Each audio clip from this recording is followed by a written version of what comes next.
17장 1절부터 26절 말씀을 다 함께 보시겠습니다.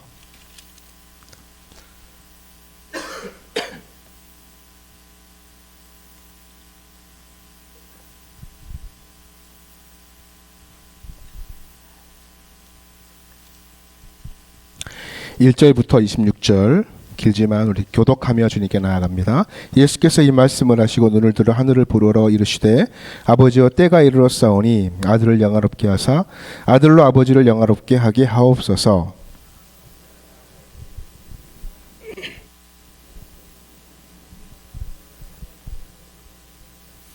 영생은 곧 유일하신 참 하나님과 그가 보내신 자 예수 그리스도를 아는 것이니이다.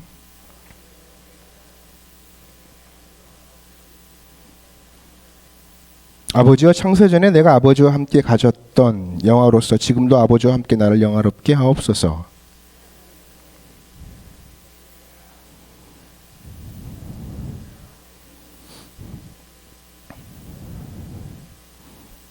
지금 그들은 아버지께서 내게 주신 것이 다 아버지로부터 온 것인 줄 알았나이다.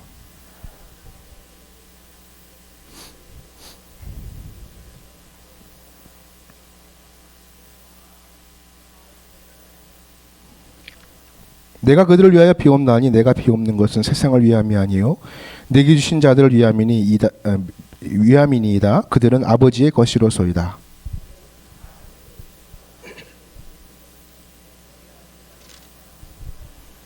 나는 세상에 더 있지 아니하오나 그들은 세상에 있사옵고 나는 아버지께로 가옵나니 거룩하신 아버지와 내게 주신 아버지의 이름으로 그들을 보존하사 우리와 같이 그들도 하나가 되게 하옵소서.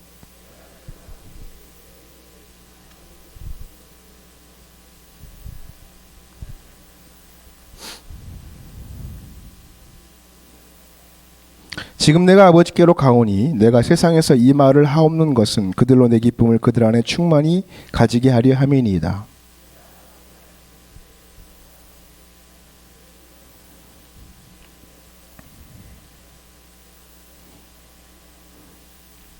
내가 비옵는 것은 그들을 세상에서 데려가시기를 위함이 아니요 다만 악에 빠지지 않게 보존하시기를 위함이니이다.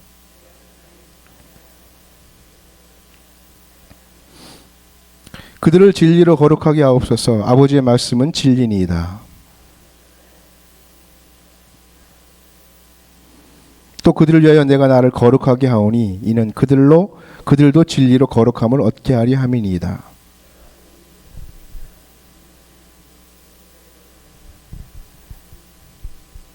아버지께서 내 안에 내가 내 아버지 안에 있는 것 같이 그들도 나 하나가 되어 우리 안에 있게 하사 세상으로 아버지께서 나를 보내신 것을 믿게 하옵소서.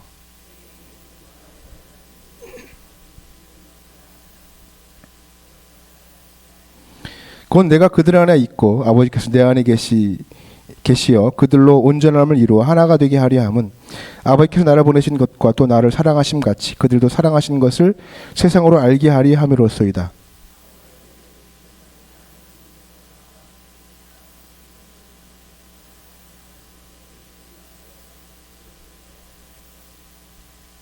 의로우신 아버지여 세상이 아버지를 알지 못하여도 나는 아버지를 알았사옵고 그들도 아버지께서 나를 보내신 줄 알았사옵나이다.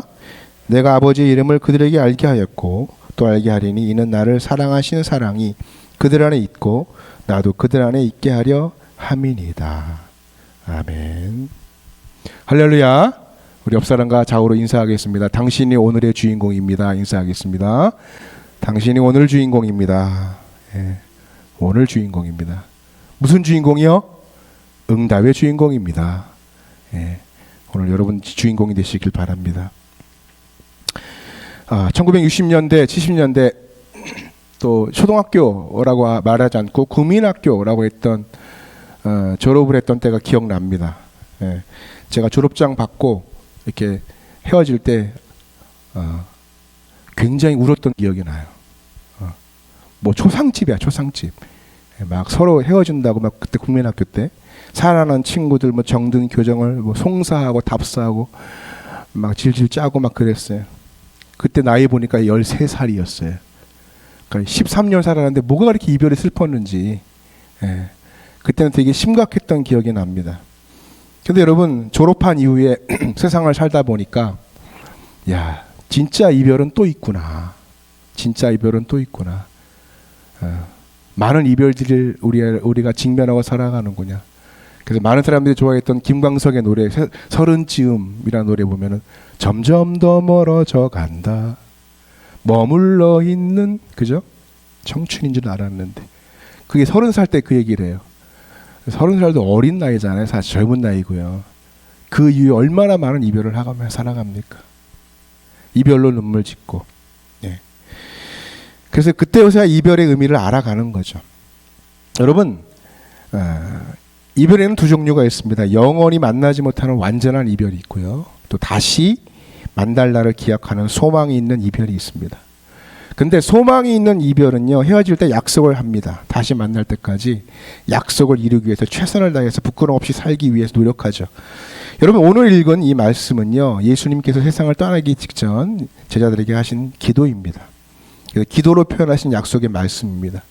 그래서 요한복음 7장을 전체를 우리는 예수님의 대제사장적인 기도다 이렇게 이야기할 수가 있습니다.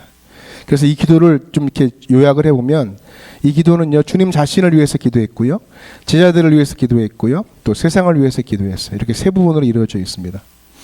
그 가운데 제자들을 위해서 주님이 드린 이 기도는요, 내가 먼저 하늘아버지께로 가니까 다시 만날 때는 이런 모양으로 만나면 좋겠다는 예수님의 어떤 간절한 소망이 그들에게 담겨 있었다는 것입니다. 그러니까 제자들은 주님께서 간절하게 기도하신 이 소리를 듣고요, 주님의 마음을 아마 깨달았을 거예요.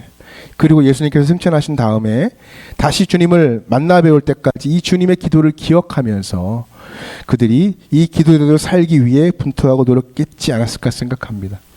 주님은 제자들이 이런 모습이 되길 원하셨어요. 첫 번째, 우리가 몇 가지 전체 26절까지 읽었지만 그 중에 중요한 세 가지만 그냥 붙들고 오늘 이 시간 기도했으면 좋겠어요. 예수님이 제자들이 이런 모습이 되길 원했는데요. 11절 말씀 볼까요? 11절 말씀 같이 읽어봐요. 11절 시작. 나는 세상에 더 있지 아니하오나 그들은 세상에 있사옵고 나는 아버지께로 가옵나니 거룩하신 아버지여 내게 주신 아버지의 이름으로 그들을 보존하사 우리와 같이 그들도 하나가 되게 하옵소서. 그러니까 예수님의 첫 번째 기도는요, 하나가 되는 것이었어요. 그게 예수님의 가장 중요한 주제였습니다. 그들도 하나가 되게 해달라 기도. 이게 주님의 제자를 향한 간절한 마음이었어요. 그러니까 제자들이 서로 분열하지 않고 다투지 않고 하나가 되기를 간절히 바라는 주님의 간곡한 표현이 여기에 심겨져 있습니다. 한번 생각해 보시면은요, 주님이 미래를 아시니까 승천하시고 난 다음에 성령께서 이 땅에 오셔서 이제 초대교회가 세워지잖아요. 예루살렘 교회, 커다란 교회가 막 세워지기 시작하는 거예요. 근데 그 안에서 하나 되지 않으면 그죠, 복음의 이 처음의 시작을 완벽하게 이루어갈 수가 없는 거죠. 그래서 제자들은 예루살렘 교회를 함께 공동 목회하게 되는데 그런 목회의 순간 속에서 그렇게 주님께로부터 십자가 사랑을 성도들에게 전해야 하는 거룩한 사명을 가진 자들 아닙니까? 그래서 교회를 목회하면서 이 서로가 서로에게 분열하는 하나 되지 못하는 그러한 모습은 안 된다는 거죠. 그래서 주님은 그들에게 먼저 하나가 되게 해달라고 간곡하게 기도하신 거라고 생각합니다. 여기서 중요한 것이 뭐냐면 주목해서 볼 것이 뭐라고 하셨냐면 우리와 같이라는 말씀이에요.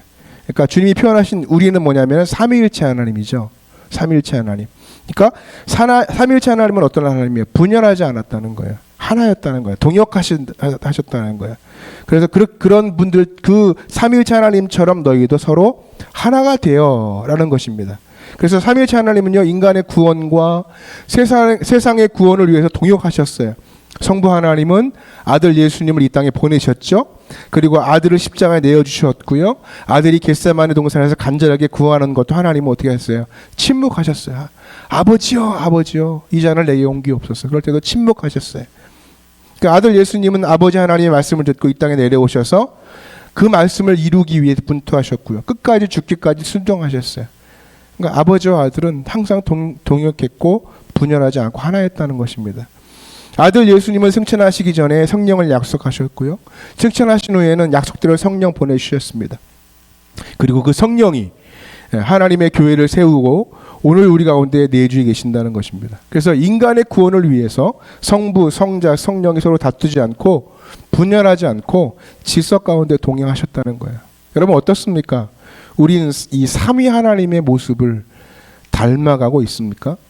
예, 교회 공동체는요, 하나님께서 예수님을 통해서 하신 이 말씀처럼 하나가 되는 것이 매우 중요하고 하나가 되는 일에 굉장히 힘을 써야 된다는 거예요. 그래서 서로 마음이 나누이지 않고 인류의 구원 사역을 위해서 하나 되신 이 성부, 성자, 성령을 우리가 닮아서 본받아서 우리도 분열하지 않고 하나님의 구원 사역을 위해서 나아갈 수 있는 우리 모습이 되어야 돼요. 그래서 진짜 하나 되는 모습이 초대교회 때 어떤 모습이었어요? 기도하는 모습이죠. 기도.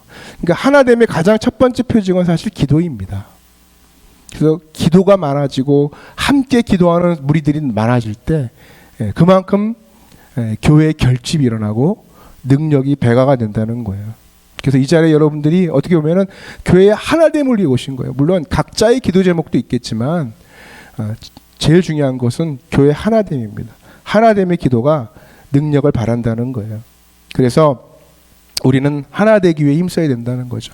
훗날 우리가 하나님 품에 갔을 때 주님 질문하실지 몰라요. 너는 교회에 분열시키지 않고 하나가 되는 사명을 성실히 살았냐? 질문하실지 모릅니다. 이 질문에 당당히 대답할 수 있는 하나 되는 그러한 사역에 힘쓸 수 있는 여러분들이 됐으면 좋겠습니다. 두 번째로 주님이 기도로 부탁하신 것은 13절이거든요. 13절입니다. 함께 읽어요. 시작. 지금 내가 아버지께로 가오니 내가 세상에서 이 말을 하옵는 것은 그들로 내 기쁨을 그들 안에 충만히 가지게 하려 함이니이다. 이 무슨 기도예요? 예수님이 가진 기쁨을 제자들도 가지기를 바라는 기도예요. 자, 주님께서 이 땅에서 공생의 삶을 사실 때 여러분 무엇에 기뻐하셨을까요? 무엇에 감동하셨고 기뻐하셨습니까? 성경에 보니까 주님은 크게 기뻐하신 적이 딱 두 번 있었는데요. 하나는 영원히 돌아올 때죠. 영원히 돌아올 때. 그래서 누가복음 15장 전체를 읽어보면 쭉 나열이 되어 있어요. 첫 번째 뭐예요? 이런 것들에 대한 비유가 나오죠. 쭉. 그래서 양 100마리 중 99마리. 그리고 그 한 마리를 찾아 주일이 막 돌아다니고 그 한 마리를 찾았을 때 주님은 너무나 기뻐하시죠. 또 하나의 비유가 이어지죠. 10 드라크마 중 한 드라크마를 잃은 여인. 그 여인이 이 잃어버린 드라크마를 찾았을 때 동네 사람들을 불러놓고 잔치 벌이는 거예요. 잔치. 예. 이해가 안 되죠. 드라크마 찾았는데 잔치를 벌여요. 손해 아닙니까? 근데 이것을 영혼으로 봤을 때는 손해가 아니라는 거죠. 그만큼 기뻐했다는 거예요. 기뻐했다는 거예요. 또 한 명으로 압축되죠. 탕자, 잃어버린 아들. 탕자가 허랑방탕하게 살다가 다시 돌아왔지만 그를 받아들이는 그 아버지의 기다리는 마음. 그 살찐 송아지를 잡아 잔치하는 아버지의 모습. 이것을 우리에게 보여주지 않습니까? 그러니까 잃은 자를 찾았을 때 하나님께서는 너무나 기뻐하는 모습을 우리에게 주님이 비유를 통해서 우리에게 설명하셨다는 거죠. 예, 영원히 돌아올 때. 또 뭐가 있어요? 주님이 기뻐하신 것 중에 하나가 신앙 고백한 다음에 기뻐하셨어요. 그 마태복음 16장에 보니까 베드로의 신앙 고백이 나오죠. 베드로의 고백을 들으신 주님이 주는 그리스도시요 살아계신 하나님의 아들이십니다는 이 고백을 들었어요. 너무 기뻐하셨어요. 그 제자들도 이 예수님의 기쁨을 이어받게 됩니다. 그리고 영혼 구원을 위해서 전심전력으로 나아가죠. 예. 그래서 우리가 이 시대에는요, 이 믿음의 고백이 매우 중요한 시대인 것 같아요. 워낙 이단들이 많아가지고요. 잘 알아야 된다는 거, 잘 배워야 된다는 거예요. 배우기를 힘써야 된다는 거죠. 위조 지폐가 많다고 해서 위조 지폐를 다 할 필요는 없어요. 그러면 뭘 알아야 될까요? 위조 지폐보다 진짜 돈을 알아야 돼. 진짜 돈. 진짜 돈이 뭔지만 정확하게 알면 위조 지폐가 아무리 많아도 그저 소용이 없는 것처럼 내가 말씀을 배우고 익히는 일에 전심을 다해야 된다는 것입니다. 그런데 이 코로나 시대를 살아가면서 딱 두 가지를 잃어버렸어요. 예. 영혼을 돌아오게 하는 이 전도가 중단되었고요. 그리고 말씀을 모였으니까 배우는 사역이 중단되었다는 거예요. 여러분, 이것을 우리가 다시 회복해야 된다는 거예요. 이것을 위해서 이것이 뭐예요? 누구의 기쁨이었다고요? 예수님의 기쁨이었다고요. 여러분, 이 시간 이 말씀을 통해 우리가 한번 스스로 질문해봐요. 나는 예수님이 기뻐하는 것으로 기뻐하는가? 나는 예수님이 기뻐하는 것으로 즐거워하는가? 예. 여러분의 기쁨과 예수님의 기쁨이 다르다면 이건 핀트가 빗나간 거죠. 신앙의 근본적인 기준을 점검해 봐야 된다는 것입니다. 예. 자, 계속해서 주님께서 또 제자들을 향한 소망을 표현하는데요. 15절 말씀이에요. 15절 말씀 같이 읽어봐요. 시작. 내가 비옵는 것은 그들을 세상에서 데려가시기를 위함이 아니요 다만 악에 빠지지 않게 보존하시기를 위함이니이다. 그러니까 주님은 제자들을 남기고 가는 것이 가슴이 아팠어요. 왜요? 이 세상은 악으로 충만한 세상이기 때문에, 지금보다 더 심각한 세상이었기 때문에 사람들은 하늘을 바라보고 살지만 사실 우리는 악이 관영한 세상을 두 발 딛고 사는 이중적인 삶을 살고 있지 않습니까? 그러므로 우리가 항상 악이 우리를 시험에 빠뜨립니다. 악은 여러 모양으로 나타납니다. 진짜 악한 모습으로 핍박으로 나타나지만 정말 가장 아름답고 감각적인 모습으로 우리를 뒤흔들죠. 또 우리를 안주하게 만들고 우리를 주춤하게 만들고 우리를 무엇인가에로부터 관심을 바꾸어 버리는 방향으로 만들죠. 여러 가지 악의 모습으로 우리의 삶에 다가와서 우리 안에 충만케 되는 역사가 있다는 것입니다. 그렇기 때문에 악에서 구하옵소서, 주님 악에서 이들을 구하여 주옵소서라는 기도가 주님의 기도였다는 거예요. 그러므로 주님은요, 제자들이 악에 빠지지 않도록 보존해 주십시오라고 오늘 이 시간 간곡히 기도하고 있는 것입니다. 근데 주님은 그냥 기도만 하는 것이 아니에요. 악에서 빠지지 않는 방법도 알려주셨어요. 자, 여러분, 악에 빠지지 않는 방법이 뭘까요? 17절 말씀입니다. 함께 읽어봐요. 17절 시작. 그들을 진리로 거룩하게 하옵소서. 아버지의 말씀은 진리니이다. 우리의 그러니까 거룩하다는 것은요, 하나님이 우리의 삶을 지배하고 하나님의 거룩이 나를 지배한다는 거예요. 그러니까 거기에 악이 공존할 수가 없죠. 그럴 때 어떻게 거룩하게 돼요? 하나님의 말씀을 우리 심령에 가득 담아내는 싸움입니다. 그래서 하나님의 말씀이 악에 빠지지 않은 강력한 도구가 된다는 거예요. 하나님의 말씀, 즉 진리가. 그래서 요즘 시대는 진리를 외면하는 시대입니다. 직관적인 시대잖아요. 그죠? 유튜브 하면 직관적인 10분 안에 끝내야 돼요. 설명이 다 끝나야 돼요. 감각적으로 끝나야 돼요. 뭐 제목도 감각적이에요. 그렇죠?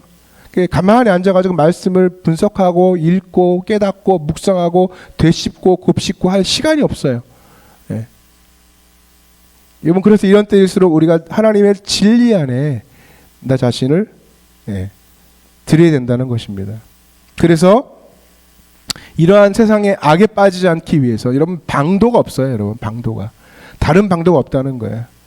그래서 하나님의 말씀을 붙들고 예배하는 가운데 우리가 스스로를 믿음으로 지켜내야 된다는 것입니다. 그것을 예수님께서 기도로 표현하신 거예요. 자, 오늘 말씀을 정리할게요. 오늘 이 말씀이 여러분 뭐냐면 오늘 우리가 기도해야 할 기도 제목이에요.